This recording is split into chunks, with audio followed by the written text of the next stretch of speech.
Hi, welcome to Unboxing Entrepreneurship. As a founder, it's very important to look at how your company is generating a profit.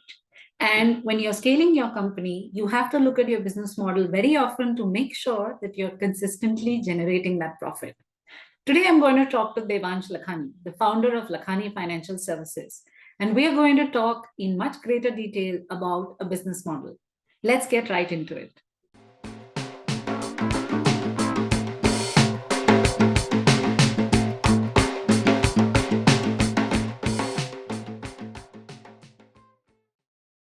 Hi, Devansh. Welcome to Unboxing Entrepreneurship. Hi, Pallavi. Thanks a lot for having me. Thank you.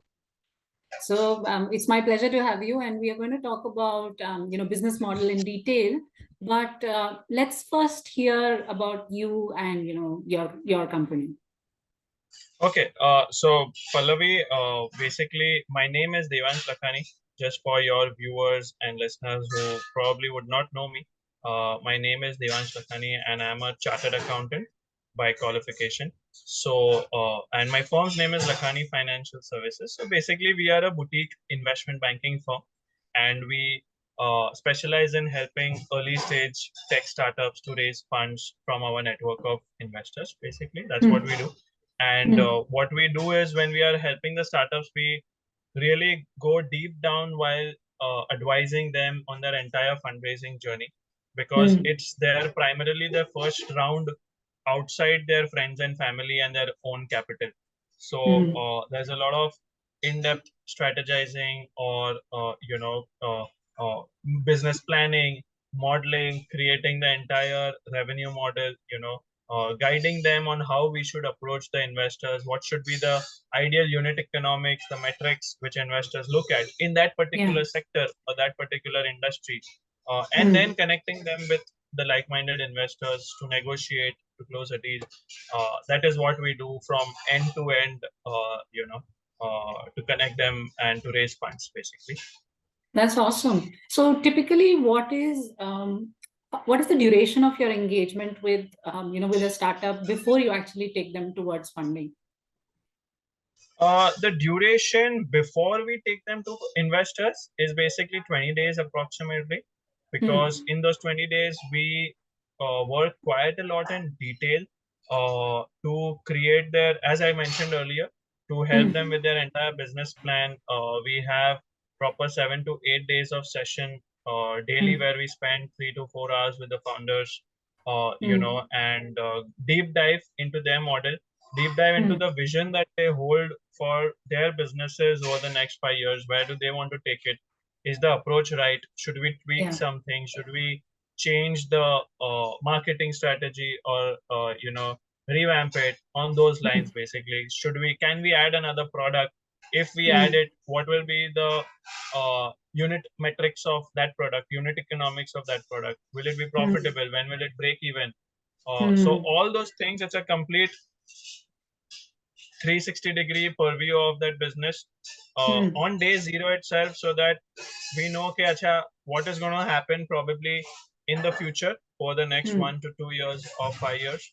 Of course, there would be pivoting, there could be certain changes. Not everything is going to be the same as you prepare in an Excel sheet today. Yeah. And there is going to be not just 1920, but there could be even 1620 or 1520. But Hmm. even if you achieve 15 out of 20 similar thing, you're mentally Hmm. ready for what is in store for you, Hmm. right? Somewhere at least 70% you're ready. You get a lot Correct. of insight into your mindset as to what you want to build over the next 5 years. Yeah. Yeah, I think that's the most important thing when you think about getting funding ready. Just part of the process of that actually helps you look at your business from a very detailed perspective, and it ensures Yeah, that you are not missing out on, say, a revenue model, or like you say, marketing strategy, or where yeah, you're going in yeah. the next 5 years, right? So I think that's an extremely important aspect of what you're doing. Having said that, so you say that given the amount of effort and given the amount of details that you're looking at for a particular startup, what has been your experience? Do you feel that a lot of them come with a concrete business model, or is there a lot of help that is required in that particular area? What I have seen is including mine, mine business also. No business model is concrete. Okay, and there is a constant need to renew it. There's a constant need to rebuild it. There's a constant need to have a continuous check on it. So I personally also sit on my own business plan every 2 to 3 months. So no matter how serial an entrepreneur you are, that's what I feel. And we've worked with people who have run businesses in the past, or who have been some CEOs of some big companies or multinational companies. When they are also working on their startups, going to investors, the ball game changes. It's a different ball game, So every time you're trying to do something, something different, and today it would be something. 3 months down the line, you would be building, or you would be on a different path. So you would have to renew or have a relook at it. Maybe some things would be same, some things would differ. So I feel that when we are connecting with these founders, no founder's startup business model is concrete, and it should not be concrete. I believe it should flow like water. I think a founder and his business model should be like water, and it should just keep flowing where you know uh, where it should go. It should keep on going rather than having any kind of blockages or being concrete on one thing. So there is a constant need to change, and that is why they come to us also. Even they understand that probably sitting in my own seat, I will not be the right person to judge my own model. But when I'll get an investor perspective, and when I'll get a third party perspective, it will change. So that is something which is that's what I have noticed, even with serial entrepreneurs, not just first time, but even 2 3 time business owners, 2 3 time entrepreneurs. So those guys basically also. Yeah. See, anyway, ultimately, the goal of a great business model is to get to profitability. And every time, frankly speaking, even if you hire an employee, your whole equation changes, because you then have to, your expenses have increased. So your profit is obviously going down. So I think I agree with you that even serial entrepreneurs, do need to look at their business model on a very regular basis. And as you're scaling your company, there are more expenses that are coming through. There are more marketing Yeah. you're doing, right? So your business model does need to be extremely dynamic. Having said that, would you say that there are certain things that always stay constant in a business model? Are there certain categories of, let's say, expenses or revenue generation that you need to always look at and ensure that at least those things are sorted? I think three things should be concrete. Number one, your vision and your purpose of why you're doing this. Like the why, which is your purpose, has to be like ultra constant, and it can have its share of flexibility again, in terms of, okay, if my vision is to say solve the mental health issue of today's teenagers, for example. All right. And I was earlier probably building a very expensive app or a very expensive technology, and creating some kind of programs in that app to solve that. So probably that was very expensive. So my way of going, that purpose can differ. The purpose should remain the same. For example, then what I can do is I can probably just go with a low cost kind of a method, wherein first I just start giving a service as a meditation teacher, or as a meditation expert, or as a consultant to teenagers. All right, where I'm solving that same problem. That purpose is the same, but I'm just applying a better manner of reaching my customers in a profitable and a sustainable manner. And once I make money, I can go towards the scalability and start, probably taking use of technology, build a app slowly, steadily, XYZ. So that purpose should remain same, number one. Number two, there should be a very, as a founder, what happens is we don't stick to one revenue model. So many first time entrepreneurs, more often, they want to explore many opportunities, many stuffs. Say for example, if I'm making money by way of, if I've developed an app, I'm making money by way of, say, subscriptions also. I want to do subscription also. Then let's say if in that app, if I have to purchase certain in-app products, so I want to make money there also.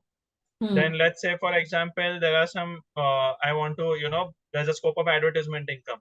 I want to make money from there also. So it becomes very confusing because there is no one thing which is constant and which is big. Okay. So I think one revenue model should be such which becomes your bread and butter to grow.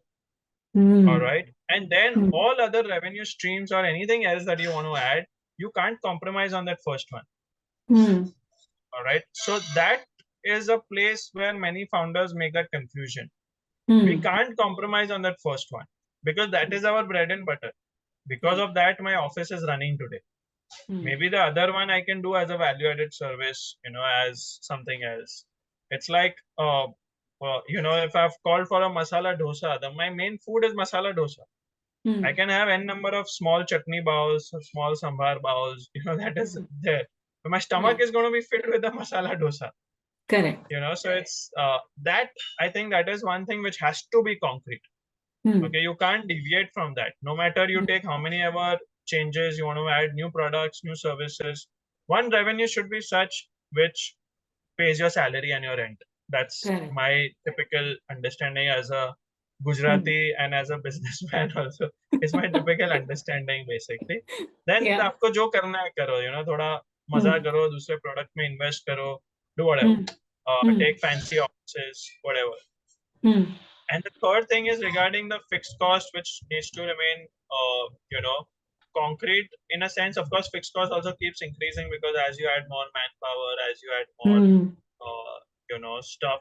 So ये थोड़ा flexibility होता है, but you should have a certain level at which okay, I can increase my fixed cost now, and the fixed cost to the revenue percentage should be little bit concrete. For example, if in your business the fixed cost is 50,000 and your revenue is 1 lakh, all right.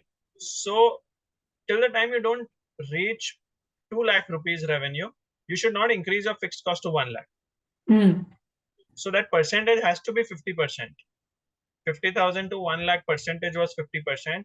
I know I'm running this profitably.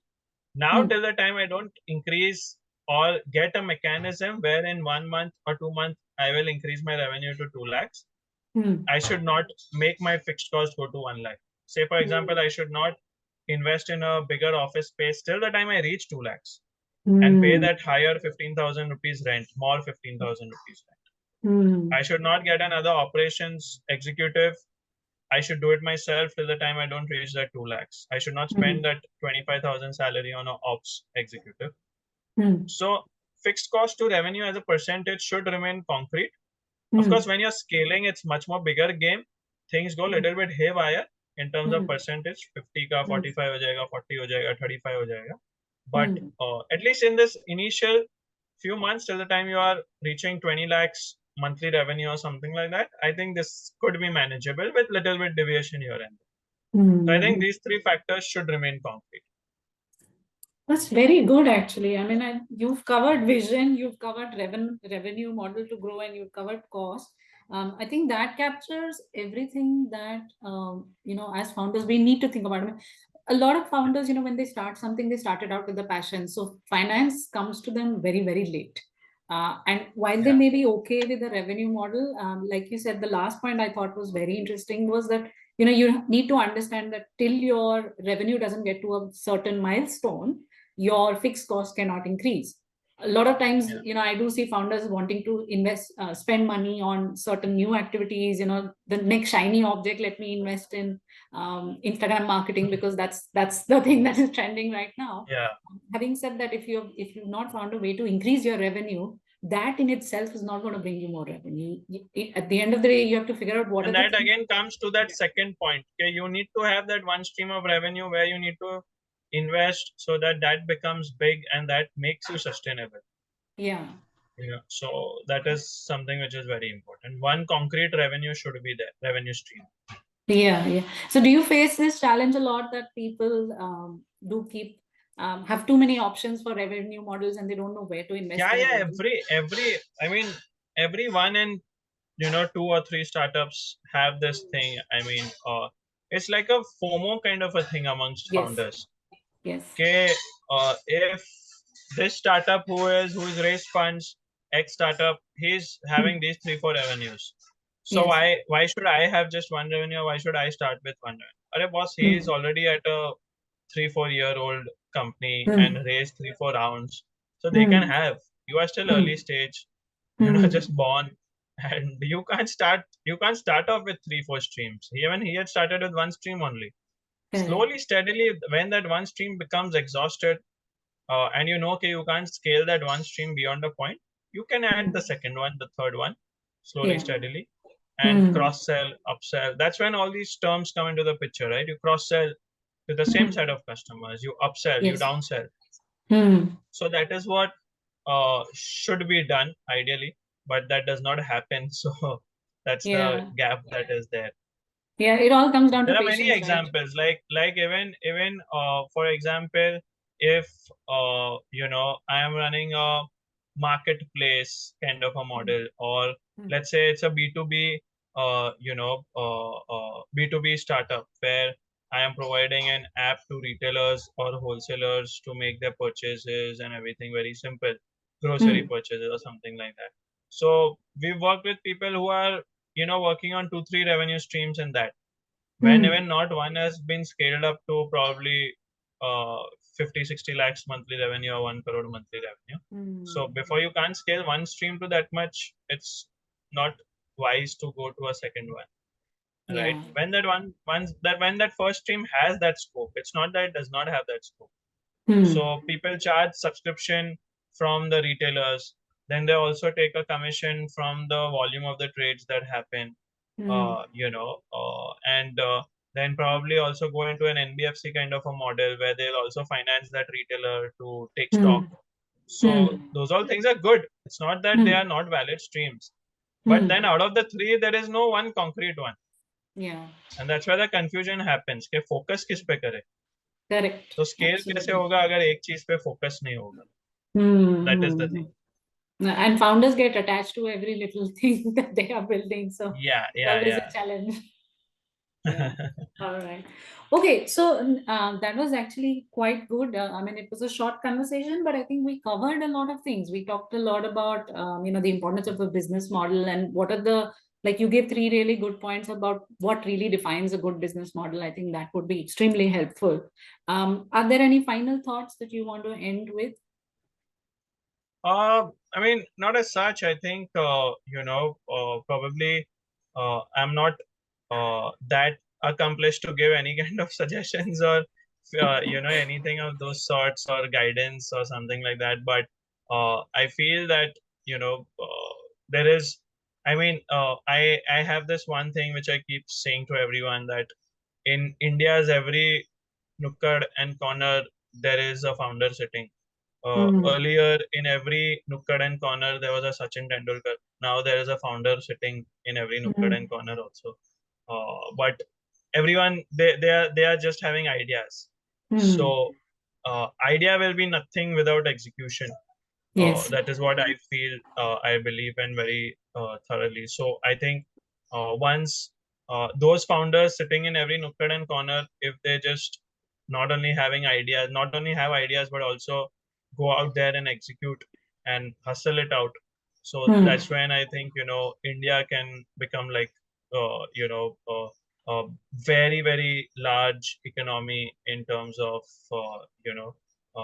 financial, in terms of Hmm. even economical, or any kind of a manner. I think once these entrepreneurs execute, Hmm. not just Yeah. not just sit on their ideas, then Hmm. I think there's a lot of scope that we have, basically. Yeah. That's great. Thank you so much for that. And thank you so much for coming on Unboxing Entrepreneurship. I'm sure the audience will value your input. Thanks a lot, Pallavi, for having me here. Thank you. Thank you.